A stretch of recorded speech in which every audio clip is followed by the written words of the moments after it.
I wanted to live a little. I was bored of living a lifestyle of following directions. I was tired of conforming to match my friends and family. I was itching to get out in the world and explore. I was curious about what exposing myself to a diverse environment would be like.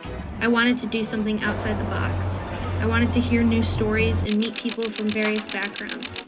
I wanted to build my professional skills. I wanted to learn valuable lessons outside of a classroom. I wanted to build individuality and develop my own ideas and beliefs. I wanted to do things for myself and become independent. Lucky for me, Uncollege fell in my lap and something clicked. My original plan was to go directly to the University of Missouri to study journalism, and surely it would be beneficial given that Mizzou has one of the best journalism schools in the nation. But Uncollege made me reflect. What if I had a leg up before even going there?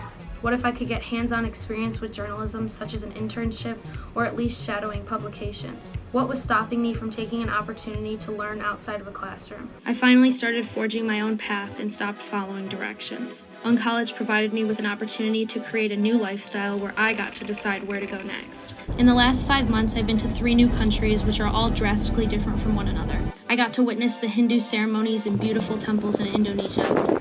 I saw the upcoming modern city of Singapore. I witnessed the funky architecture in Melbourne as well as the Sydney Opera House. I finally got the exposure to diversity that I've always craved. I learned how to live with roosters waking me up at 4 a.m., minimal shower pressure, and intense humidity. I learned to speak some Indonesian and that I should only use my right hand for everything. I learned to love nasi goreng and mie goreng. I learned to live for Wednesday nights when the locals would play their guitars.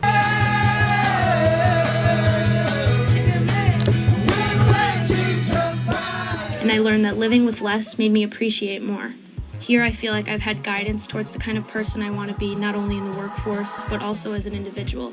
Definitively, I've discovered the power of taking risks. I took a risk and it was the best decision I've ever made. Taking an unconventional path gave me the chance to transform, grow, and most importantly, live a little.